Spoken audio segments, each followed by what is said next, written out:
Susan Penny, Legal Counsel, California Medical Association. Welcome. Thank you. CMA remains opposed to AB 651 for several reasons, many of which were expressed at the informational hearing on June 20th. The basis for our opposition is grounded in medical ethics and a concern for the preservation of the physician-patient relationship. Once the concept of physician assistance in suicide is accepted, then the potential for extending it to incapacitated patients and other categories of patients who are suffering remains. One of the main arguments made by the proponents is that patients should have autonomy in decision-making.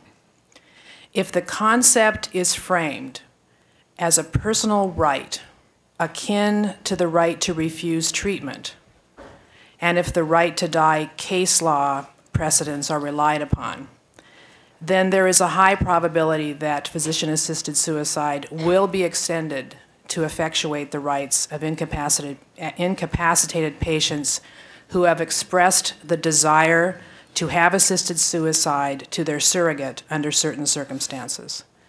This is a logical extension of the concept of choosing the time and circumstances of one's death. The healthcare decisions law wants to extend and make equal the rights to patients who are both capacitated and incapacitated through the selection of a surrogate.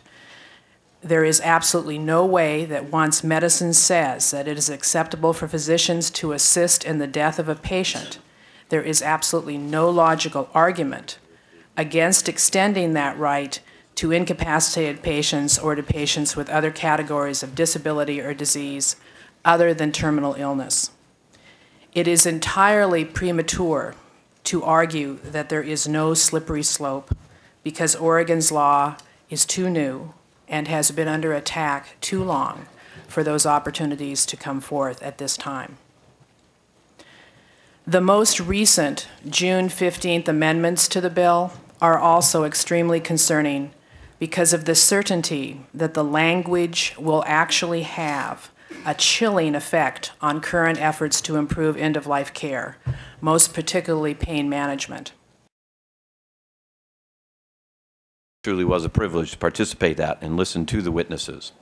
The individual, and I have shared this with the folks I've been in communication with since last week, that I was most impressed with was Dr. Rich, who was a bioethicist from UC Davis, if I recall correctly, who testified in support.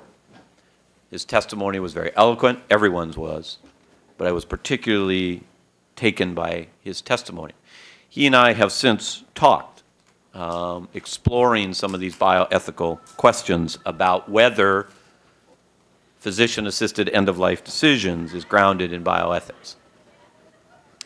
He made a comment at the hearing last week, and I don't believe he's with us today, and so my apologies, and someone can certainly correct me if I misstate him. But I think he and I think I will accurately represent this. I asked him questions about if, in his view, a terminally ill and suffering patient having the choice of physician-assisted end-of-life decision is supported in bioethics. And his answer was yes. That is his personal opinion, and strongly held, and well-reasoned, frankly, I felt. And then I pushed him a little bit for those who were at the hearing last week, and I said, well, what's the position in bioethics of terminally ill but not suffering, and suffering but not terminally ill? Would recognized, respected bioethicists support the option under those circumstances? His answer was, although there was a little interplay back and forth, was yes.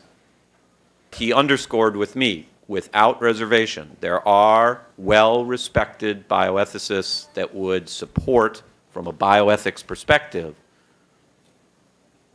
options in a broader set of circumstances.